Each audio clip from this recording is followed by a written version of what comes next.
This just in, the greatest hero of all time, Rin, has made a return to save the world. Humanity cheered for the savior that defeated the blonde idiot, and now she's tasked with her first mission as Earth's official and only hero.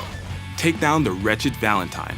Valentine aspires to become the greatest villain of all time, and she's brought back some familiar faces to take Rin down.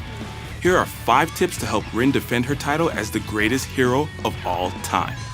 Tip number 1, reflecting bullets. In the first Bleed game, you needed the katana to deflect any incoming bullets, but its main use was as a defensive weapon and it wasn't very useful for offensive attacks. But in Bleed 2, there's a much bigger emphasis on reflecting bullets. Rin instead starts out with her trusty katana, and reflecting bullets becomes a priority, if not a must. Most projectiles are one of 2 colors, yellow or pink. As Rin, you'll have to dodge the yellow. However, you can reflect pink-colored attacks, and if you're precise, you can angle them back toward the enemy. Utilizing bullet time can help you angle these counters. This trick is especially useful in most boss situations since their weapons normally do way more damage than your own. Tip number 2, visual clues.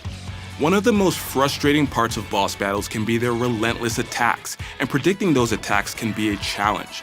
Luckily, if you pay close attention, each boss has either a pattern or a clear indicator of what attack will come next.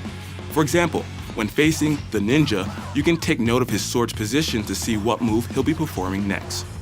Most bosses begin to glow a specific color when they're going to unleash an attack that can be deflected. Keep an eye out for these attacks because deflecting them can cause some massive damage. The best offense is a good defense after all. Plus, it makes for an easier time taking down a boss. Tip number 3, limit bullet time. Bullet time is a very useful skill when utilized correctly.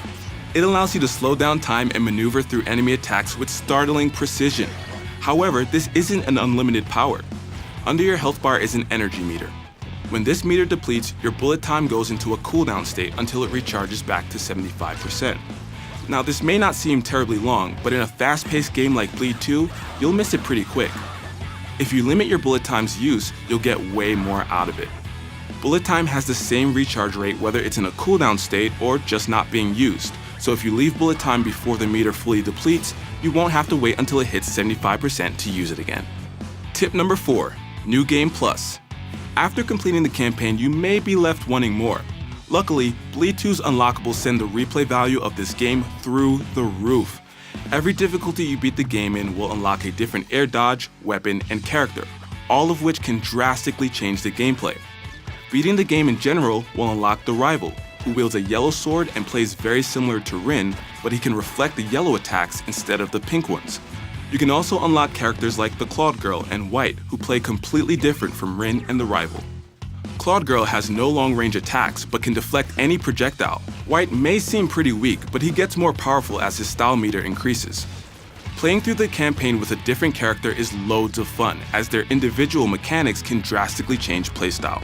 Fun fact, Claude Girl's character is actually based on the main protagonist of another indie platformer. They bleed pixels. Tip number 5, boss tactics. As you try to complete levels on harder difficulties, you'll quickly find that some of the bosses are a huge hassle to deal with, especially with Rin's katana and pistol. You'll want to experiment with different weapons and abilities to find what gives you the best advantage, and some combos can make enemies a breeze. It's good to play through the game at least once to unlock a few items first, like the rocket launcher. Using the rocket launcher on the shield invader will let you take him out in one shot. You can also use the rockets in your first encounter with Valentine. You can immediately destroy Valentine's shield with the rocket launcher, allowing you to unleash a copious amount of damage on her and end the encounter quite quickly. Another great unlock is the Flying Kick air dodge. This is extremely useful while battling Red Sprite. It allows you to safely dodge bullets while taking out those annoying blue jets.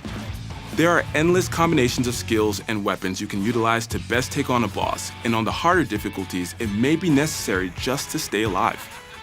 Both Bleed 1 and 2 stem from the mind of one man named Ian Campbell, whose own love for fast, skill-based action games manifests in the games he creates. For those looking for an exciting and fun twin-stick action-packed platformer, you've come to the right place. Though the campaign of Bleed 2 isn't long, it brings back the feel of the 90s classics by focusing on making the game fun, engaging, and different with each playthrough. There's even a challenge in arcade mode for those who want a little more variety. So get out there and challenge yourself. You got the world cheering you on.